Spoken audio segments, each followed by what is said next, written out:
Hello, this is Eric Major with Bundle, and today I'm going to take a little bit different approach on personal finance and your monthly budget. I think so much of the content out there gets it wrong, and they focus on some really small things where there are some very specific moments in your life that are going to sort of set the baseline for your monthly budget. And that's those moments are the things that we're going to talk about today. So first, just to set the stage, uh, here's a pie chart of your monthly expenses. There are some really big items on here that I want you to focus on. So your house, your car payment, your student loans, and this other category is where some of these articles talk about not buying a latte or not buying those expensive shoes. But really, when you get down to it, a lot of these decisions are made at very specific points in time. And so to get started, let's talk about your income. And so we're going to visualize your income as this straight white line that is consistent from month to month. And as you work through the months, your expenses are going to be this blue line, and those expenses are going to fluctuate. And so in months where you spend more than you make, that sort of puts you in the red. So you're pulling down money from your savings, or maybe you're even putting those expenses on your credit card to fund that sort of negative amount that you're spending. So the expenses are more than your income. Our goal is going to be to get you here, to get you to where over the long term your expenses are lower than your income.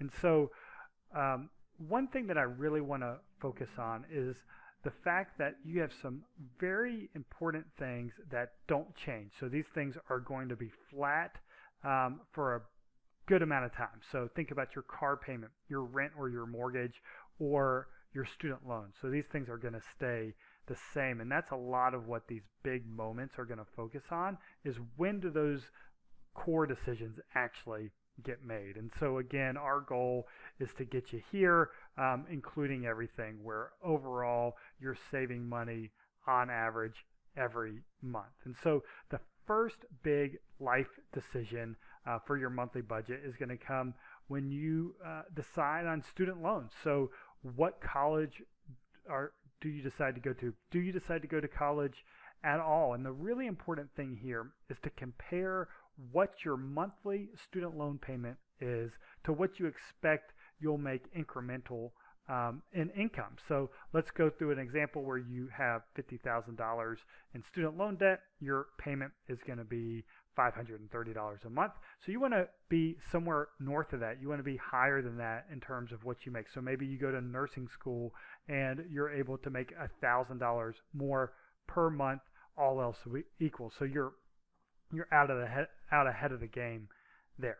The next huge decision you're going to make in your lifetime that will have a big impact on your personal finances from a month to month from month to month is going to be the moment you decide to get your first credit card. And the reason why this is important is because what you're doing here is you're opening the door. You're cracking the door to some things that can go sideways down the road. So there are some great things about credit cards. I would say good, not great, but they allow you to build your credit. You can earn rewards and things like that. But I think the negatives of getting yourself in a situation where you have a credit card balance, where you're paying high interest, outweigh those positives. And so that brings us to our third major decision in your life for your financial budget. And that's the month that you decide to carry that credit card balance for the first time. Because what you're essentially doing here is you're saying, I'm going to spend more than I make. So remember, this is our goal. The white line is your income. The blue line is your expenses. That's your expenses.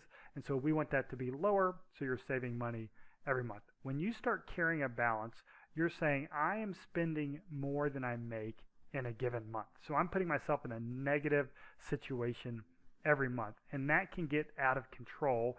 You can build that credit card debt up fast. The interest is very high on there, so that doesn't help. You're almost only paying interest a lot of the times, and so it's really hard to crawl out of that situation. Another big item that doesn't move over the long term is your car. So you want to make sure that you have something that's sort of appropriate for how much money that you make, because a car is an asset, but a car is a depreciating asset. So I want you to focus on this chart for a second. So look at that green line. That's the value of your car. The car goes down in value. So now so does your loan. Your car loan is going to go down as well, but overall those things are going to sort of track together, and you're not going to come out way on top by buying a car. So, if you're a car person, that's cool. Maybe you spend a little less on your house or you travel less, but I want you to focus on keeping that in a manageable situation, because that's a depreciating asset. Now that brings us to deciding to buy a home. So once you've sort of cleaned up your credit card debt and you've gotten your monthly budget in order, you're going to decide to rent versus buy.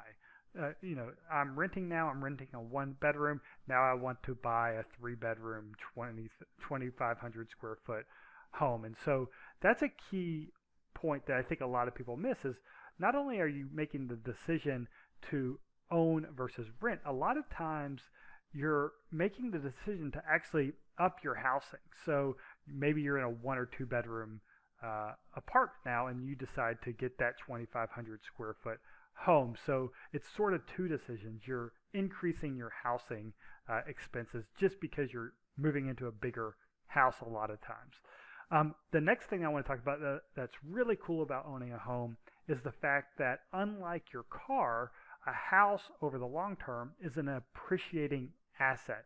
So as you pay that mortgage down, your home value is going to increase, and the difference in those two is your equity. And so this really helps you build wealth early on as you own that home for a long time and the home value increases.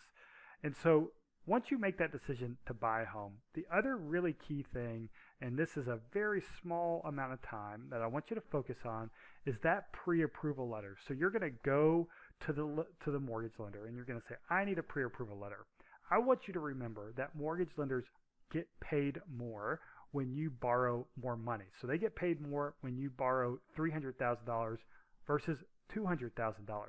So make sure that your home and your pre-approval amount is appropriate for your budget, because once you get that number in your head and you go out shopping for that home, you've sort of set the baseline there. And so you want to make sure that you're very comfortable with that monthly amount, because you want to stay here. You want to make sure that that income is always higher than your expenses on a monthly basis over the long term. And that what that will do is it'll ensure that you're not offsetting those gains and that home price appreciation with by putting yourself in a negative situation every month by spending more than you're making.